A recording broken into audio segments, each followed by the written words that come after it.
Hello and welcome to Infrastructure Matters, the podcast dedicated to exploring the people, decisions and ideas shaping infrastructure, asset management and public works. I'm your host, David Jenkins, Chief Executive of IPWEA. In today's episode, we're joined by the Hon John Hatzistergos AM, Chief Commissioner of the NSW Independent Commission Against Corruption. We explore why open competition, transparency and probity are so important when public money is being spent, and how corruption can gradually take hold inside organisations that may otherwise appear to have sound systems in place. John discusses the risks associated with complex contracting and subcontracting arrangements, the importance of leadership and organisational culture, and the practical steps professionals can take when something does not look or feel right. We'll also examine lessons from recent ICAC investigations and look at emerging risks involving artificial intelligence, encrypted communications, and foreign interference. So grab a cup of coffee, sit back and join us for an important conversation about protecting public trust in infrastructure.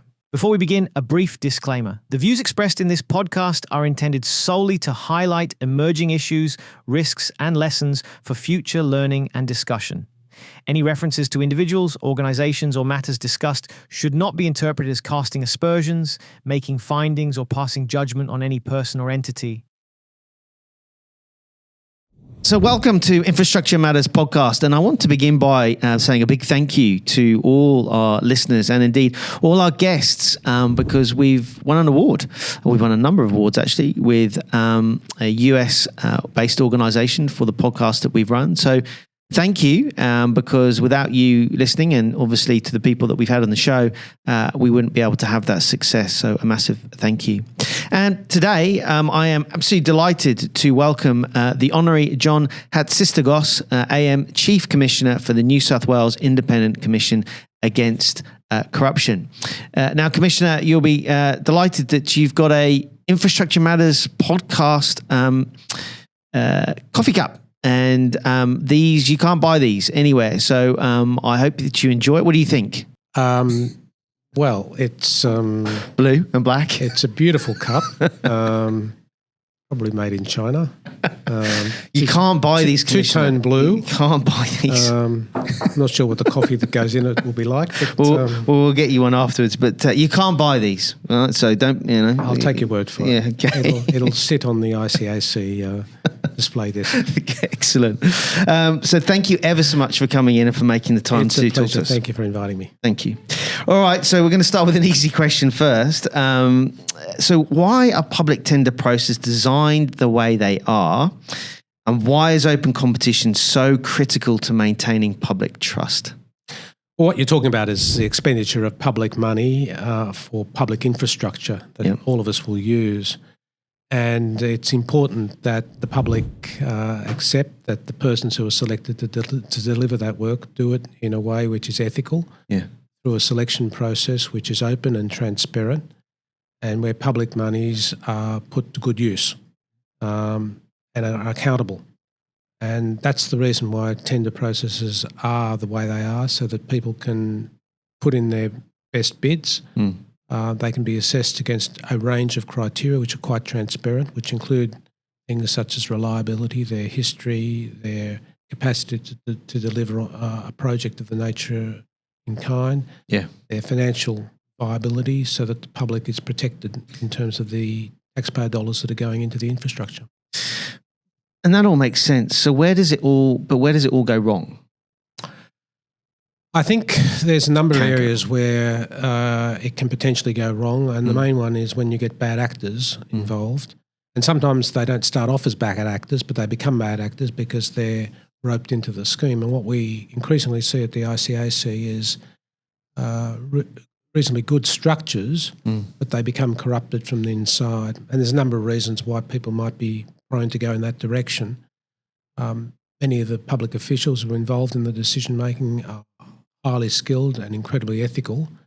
But when you compare the power that they have in terms of making decisions and the remuneration that they're paid compared to those persons who they're dealing with, who are making lots of money and living different lifestyles, there's a tendency from time to time for people to want to redress the imbalances, they see it, by going into league with them and corrupting the process. And dragging in other people with them. Yeah. As I said, it doesn't develop straight away. It can develop over a period of time. But where it does happen, it can have quite deleterious impacts on the public interest. Do you think it's this? Some of these issues are becoming more prevalent because there's pressure to deliver on infrastructure. I mean, I think about our members; they've got to deliver projects that the elected members want. They've got the time pressures. They've got to find the people to do it. They've got to get the money out the door. Some processes, tender processes, they are complex, take time. Do you think that, and the elastic band can only be stretched so much, and so do you think these sorts of issues are only going to become more so, or where do you see it all going? I don't think probity is about slowing a project down. Yeah, I think you can have good systems in place which, if they're operating effectively and efficiently, can meet both the objectives of timeliness, but at the same time ensure that there's a level of transparency and accountability which the public demands. Many of these projects that we come to see at the ICAC involve very complex arrangements which have been put in place over a period of time with multiple actors, particularly when you get contracting, different layers of contracting taking place with subcontracting. There's a level of complexity which can be involved in it, and that's exploited by bad actors in terms of being able to hide their conduct. And the quality can sometimes be affected, particularly if you get people who are not up to the job, being subcontracted to get into those jobs, being paid public money and not delivering the outcomes that we expect. And in that case, the timeliness can blow out. Yeah. And my understanding is that ICAC doesn't have any jurisdiction currently over subcontractors. Was that not the case? Our capacity to look at subcontractors is limited. Yeah. We did in the case of Operation Hector follow up a suggestion with our parliamentary committee that we expand the definition of public funds, so effectively we're able to follow the money and get into the subcontractor area. That's something which is currently before government, and I'm hopeful that that will be the subject of legislative change in the very near future. Because, I mean, that's going to be vital, isn't it? It is, because increasingly work is being subcontracted out through managing contractor arrangements. Those managing contractors use subcontractors. Corruption can occur at that level, and the impact can still be felt on the public purse. Yeah, of course. I want to pick up on something that you said earlier about bad actors and people. Well, I guess I'm trying to delve into this whole, when do people become bad? When does an organisation become bad? What's the line? I think we've all worked in the personal, in our own sort of work worlds where, there's been a credit card reconciliation and maybe someone spent $120 on dinner rather than $100, or, something's, and there's a line and there's grey in some matters. Now, I know that we're dealing with the public purse here, but I'm just trying to, in your experience, when do good people or good organisations suddenly overstep the mark and things change and they're different, and then they become bad actors and bad organisations? Look, it can start sometimes very innocently from the development of relationships, which may start off being at arm's length with particular contractors, but over a period of time, a level of familiarity develops between people who are dealing with public sector officials. That can extend to things such as lunches and dinners, and then progress to football games and so on, and eventually bucket loads of cash. So we've seen this develop over a period of time. Sometimes it can be very innocently done. A person might, for example, just give away a piece of information that they shouldn't have given, and that's exploited. We don't deal with cases of maladministration. We deal with cases of corruption. So there has to be an element of intent involved by the corrupt actors. So they're the more serious cases. And as I said, they can develop over a period of time. Sometimes you have a situation where a corrupt public official might drag in another co-employee saying, I'll ring up such and such and give them this information. And that person gets a reward for it. From the corrupt actor. So it can develop quite innocently. People can get dragged into it. We've often seen people who are very charismatic, able to persuade other people who might not feel that they get the attention or the promotion opportunities that they crave for, and they're manipulated into these schemes. And do you think it's is the failure very much at the leadership level, or can it also come from bottom up? And have you seen sort of both? We've seen both. A lot of corruption training is done amongst staff, and certainly the Commission assists with that. But the tone at the top is so important. If senior leaders in an organisation make it quite clear that they have a zero attitude to corrupt conduct, that will filter down and people will know it.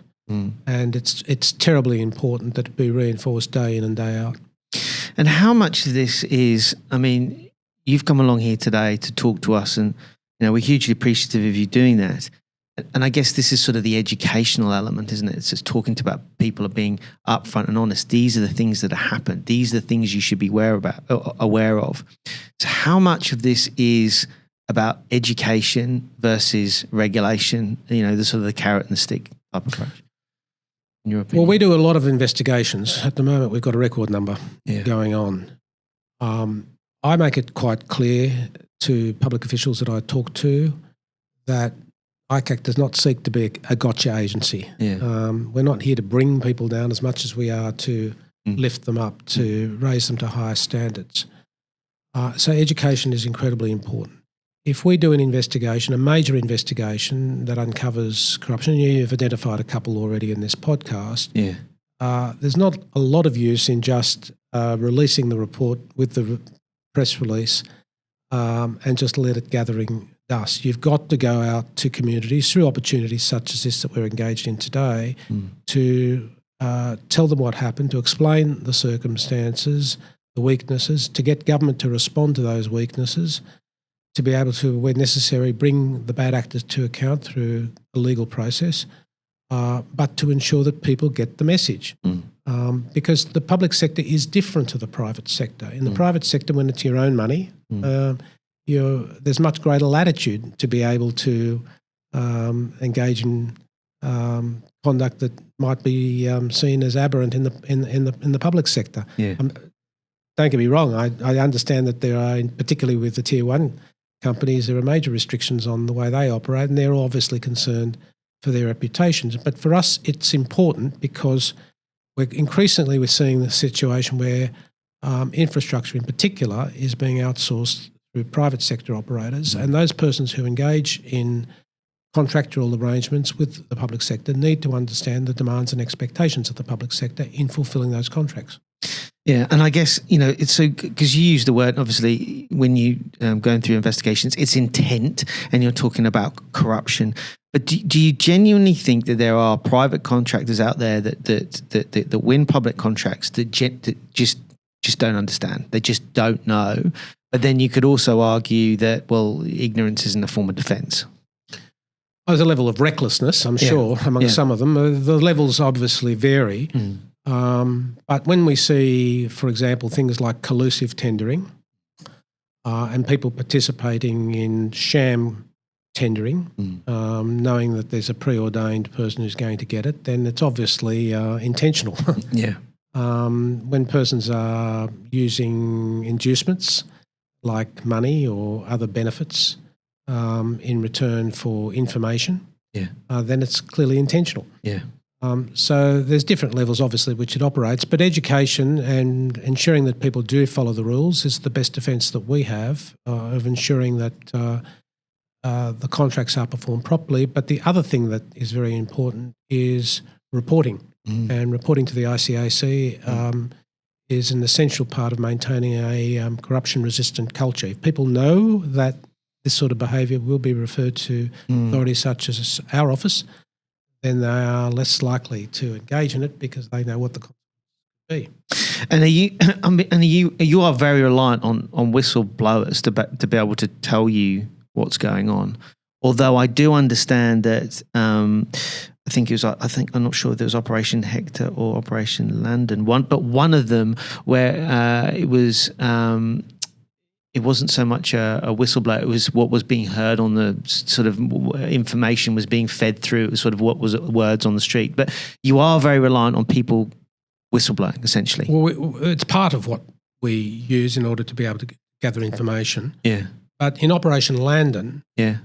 We didn't actually have a whistleblower, so to speak. That's right. What we had is strands of information. And we were able, through our strategic capability unit, which has been recently established in the last few years, to be able to synthesise strands of information to look at what was happening at school infrastructure, see things that looked untowards, and to result in us setting up a preliminary investigation. Now, that would not have happened had it not been for the work that the ICAC did in synthesising that information, seeing some grounds to go in and commencing a preliminary examination, and the rest is history. Yeah.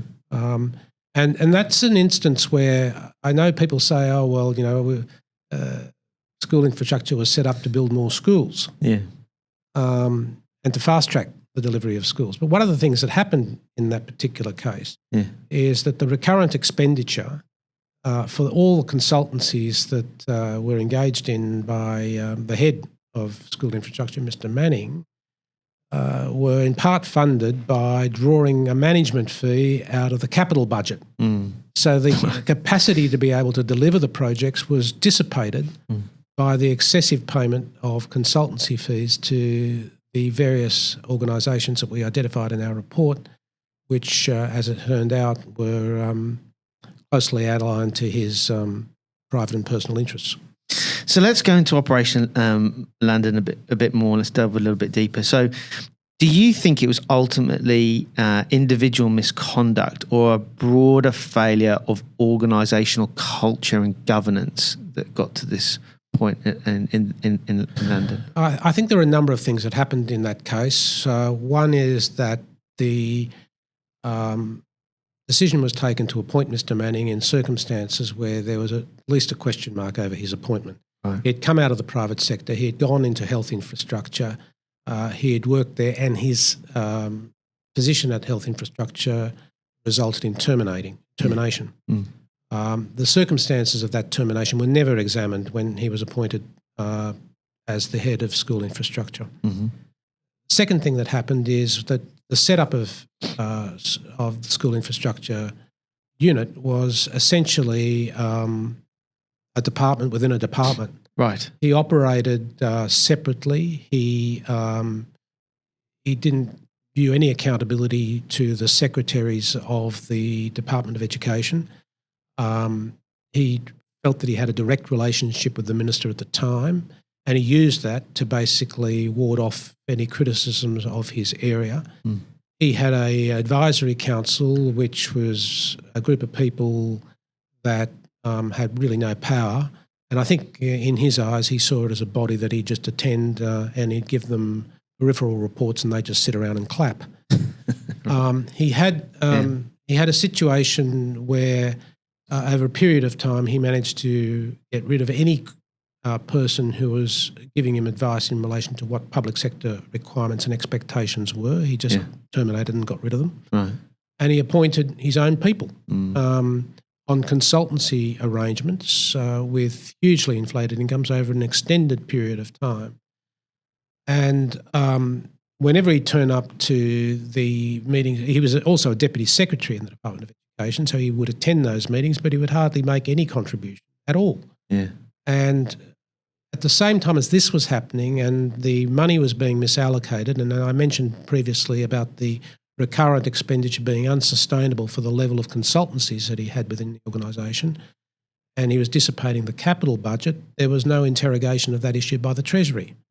So at multiple levels there were failures that occurred, and it's difficult to understand them unless you conduct an investigation such as we did, which got to the heart of what was the fundamental failings of this organisation.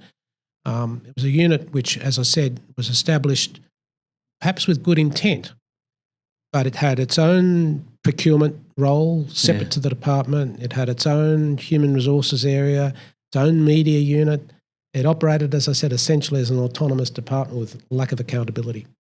So flawed at so many different completely levels. flawed at different levels, and a major wastage of government money. And it was a philosophy that Mr. Manning believed was appropriate to deliver outcomes that he felt was achieving results. But as I indicated, when you have a situation where you're living beyond your means in that particular way over an extended period of time with people on consultancy agreements, and there's no reason those positions couldn't have been filled with permanent public servants, except that he had a view of public servants, which we've identified on the front page of the report. He viewed them as oxygen. Yeah.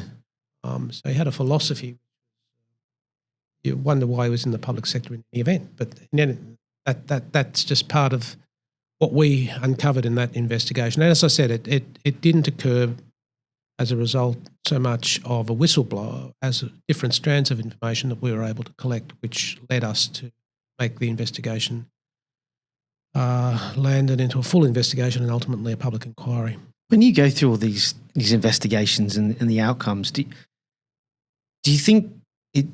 I mean, I'm generalising here, but do you think it sort of dawns on people and organisations? Well, let's say people, because it comes back to organisations don't have a personality; it's people. Do they go through the whole process and then the investigation comes to fruition, and there is a sense of remorse, or is it just depends on person to person? Like, I always find that fascinating how people because some people, people will justify their means and what they've done in many different ways, but then they go through a process and the outcome, and it's like, yeah, actually, I was way off the mark. Or it varies. Yeah. Some people, you're right, do reflect on it and make the relevant admissions. Some people try and justify it and rationalise it in their own means. Yeah. Sometimes people don't expect to be caught and realise it's wrong, but they'll do it anyway. Yeah. There's a variety of different reactions in those circumstances. And part of the reason why we can't have these public inquiries is to not only bring people to account, but at the same time to expose the conduct so people know and understand the basis upon which we've recommended changes to the way things should be, and also to promote our own transparency and accountability as an organisation. We don't favour generally finding people having acted corruptly. It's a very serious finding to make without demonstrating to people the circumstances that led to that conclusion being drawn. So out of Operation Landan, were there any substantive changes made, government new enactments, anything that was sort of done out of the report in the end? So there's a requirement under our Act that we need a response plan from the department, and they have a period in which to do that and then to report to us. We have a table at the back of our annual report every year as to the progress that's being made in terms of the implementation. The government has made a number of announcements in relation to progress. I'll be speaking to the secretaries later this week, secretaries of the various government departments, taking them through it. Yeah. So we are in the stage at the moment of implementing a response plan to the recommendations, but I don't think the lessons of Landan will be lost easily. When we talk about all these things, like we're using these examples to provide a guidance and advice to others so they don't make the same mistake. We're obviously not costing any aspersions or judgments, but I think it's very helpful to talk through. Thank you for doing that on some of these major operations that have come through. Can I just change the subject slightly? And we've got a lot of youngish people listening to this, so they might be just starting their career in local government, in the asset management space, or they're delivering, developing, or maintaining infrastructure, and they're sitting there listening to this and go, "Oh, yeah, right. I've got to be careful what I do here." What advice at a very practical level would you be giving these people? Like, obviously, there's you need to understand you need to understand what you're doing. You need to understand governance. You need to have done your research. Fine. You need to have read all the manuals. You need to understand the process of council. All fine. Is there anything else you would be saying to those people that are doing this and are going, I just need to make sure that I'm across things? Or what happens if things go wrong? What happens if I'm under pressure from my management to do these things? Where should I go to? What should I turn to? Is there any advice that you would give? I think you have to have a single-minded fidelity to the public interest. Yeah. That's the advice I give people who work in the public sector. Yeah. And if it looks and feels wrong, you don't do it. Yeah. Plenty of times in my career where people have come to me. I remember once when I was an MP, someone came to me and said, I'd like you to make a request to the minister for X, Y, Z. And if you succeed, there's a $10,000 payment in for you. And that went straight to the ICAC. Yeah. These things sometimes do occur where bad apples can seek to draw you into an outcome which is contrary to the public interest. Yeah. Reporting culture is very important.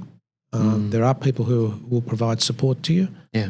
And you should not hesitate to make a report in those circumstances. It could be done anonymously if you choose to, but we would prefer if a person does identify themselves, if only so that we can come back to them and ask them for further questions if need be. But I think it's very important that they set the tone for the people who work under them and that they understand their public responsibilities. I think they'll find that there's a lot of support for them. Yeah. They take that approach. But it is also harder when the power ratio is against you. So if you are a junior person and you've got people above you, management, senior management, and you're seeing things, this is your first job. I mean, I'm just trying to paint the reality. It's the power imbalance. Yes. The power imbalance is certainly there, and we understand that and we know that. Yeah.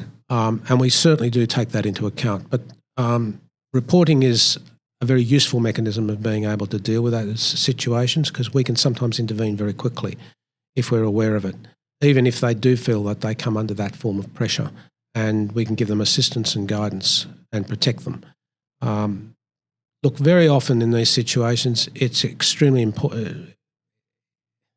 Very often in these situations, we understand how these people must be feeling. We empathise with them. We understand the difficulty that they are under. We're not seeking to make their jobs any harder. We're seeking to make them easier. If they come to us, we can give them advice, we can give them assistance, we can intervene as appropriate. Okay. With time, do you see, and I sort of alluded to this right at the start, do you see these sorts of issues becoming more prevalent around corruption? Do you see them becoming less?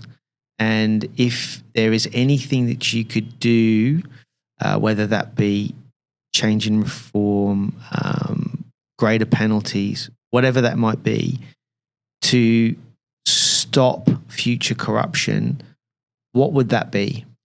Well, first of all, we're seeing the level of reporting to the Commission as increasing. Okay. The last 2 years we've had a sustained level of reporting which was much higher. And I think the reason for that is that following our Operation Keppel report, where we found the former Premier corrupt for not reporting to the Commission, there's been a greater awareness of the need to report to the Commission and a greater level of particularly chief executives reporting to the Commission. And that's been sustained.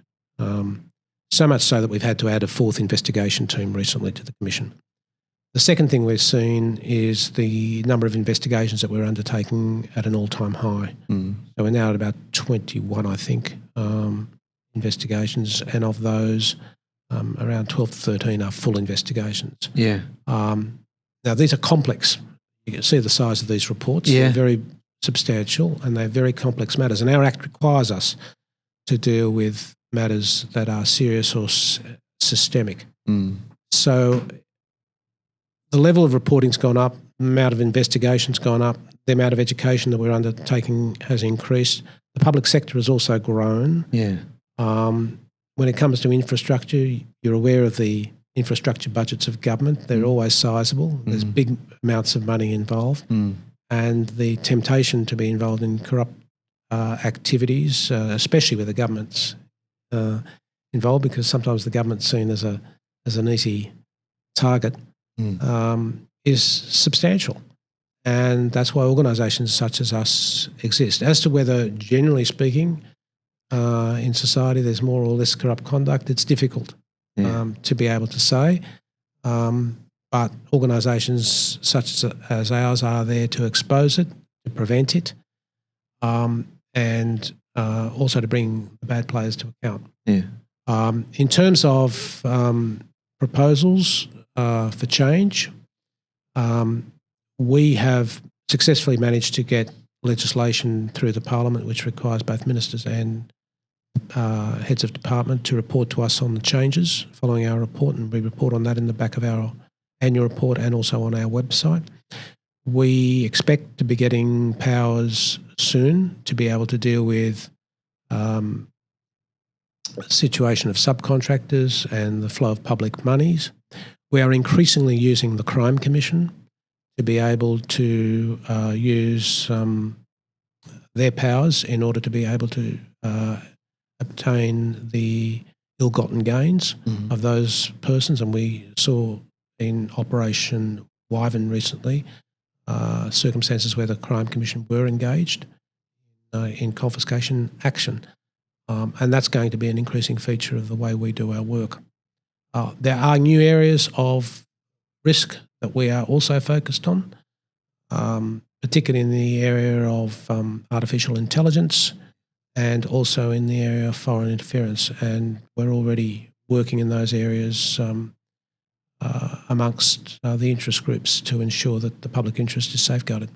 Because that would be a challenge, wouldn't it? I mean, like, it's a challenge for everyone, doesn't matter what sector, what profession you're in at the moment. Changing technologies, you got to keep abreast of them, and it adds a whole layer of complexity around whatever you're doing. But the other thing is, you said that the cases that you are running are becoming increasingly more complex. That takes more time, more effort. It's tough, isn't it? It is. To give you an indication of the complexity, these days obviously people are using technology a lot more. There's mobile phones, there's iPads, various devices, there's encrypted communications. We have a whole team that deals with that aspect. We also have very complex accounting that's often involved. We've got cryptocurrency now being used. These sorts of things were never around 40 years ago when we were established. We have a team of forensic accountants, which is focused on that aspect of our work, in addition to our normal investigation team. So the complexity has just exploded, and it requires a lot of time and a lot of effort on the part of our staff to be able to get to the bottom of these things. We use all of our powers. We've recently had the Parliament change laws to enable us to have access to communications which might otherwise be unlawful, that is unlawful recordings. And that's an important power that we'll be able to use in future cases, not very frequently, but from time to time circumstances arise where we may want to access those. We've now got digital access powers which enable us to obtain passwords for various devices to be able to access them and forensically examine them. So on a whole range of levels there's complexity.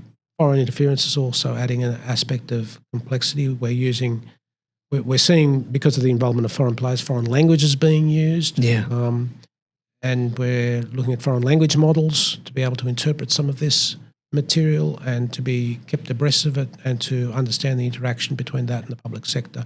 And we've already done a couple of reports where that's been exposed, involving major developments in Sydney.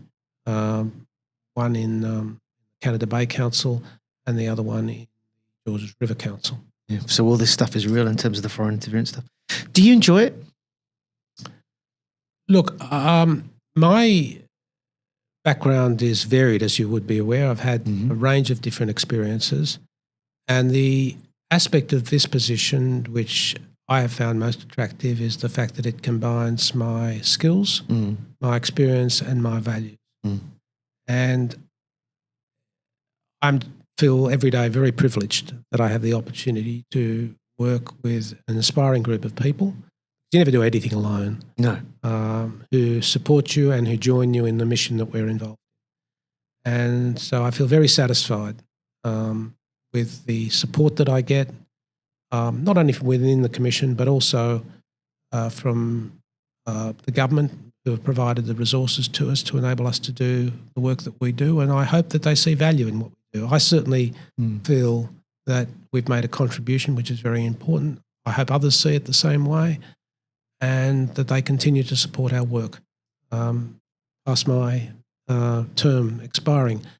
I think there's many aspects of this which are unique, but richly rewarding in terms of stimulation and the public value of what you're doing. Yeah. It's been an absolute pleasure, Commissioner. Thank you ever so much for coming in and joining us today. Really enjoyed it. I hope you have too. Thank you. Thank you, and thank you for the cup. And that wraps up another episode of Infrastructure Matters. A sincere thank you to the Hon John Hatzistergos AM for joining us and sharing his insights into procurement integrity, corruption prevention, and the responsibility we all have to protect public trust. Today's conversation reminds us that probity is not simply bureaucracy or an obstacle to getting projects delivered. When it works effectively, it protects public money, supports better outcomes, and gives communities confidence in the decisions being made on their behalf. We'd also love to hear your perspective. Head to Spotify and answer this episode's poll. What best protects integrity in public procurement? Is it strong leadership, transparent processes, speaking up early, or independent oversight? Thank you for listening. Be sure to follow Infrastructure Matters on Spotify or your preferred podcast platform so you never miss an episode. You can also follow IPWEA on LinkedIn for more conversations, resources, and insights from across the infrastructure and public works profession. I'm David Jenkins, signing off and reminding you that in the realm of infrastructure, every detail matters.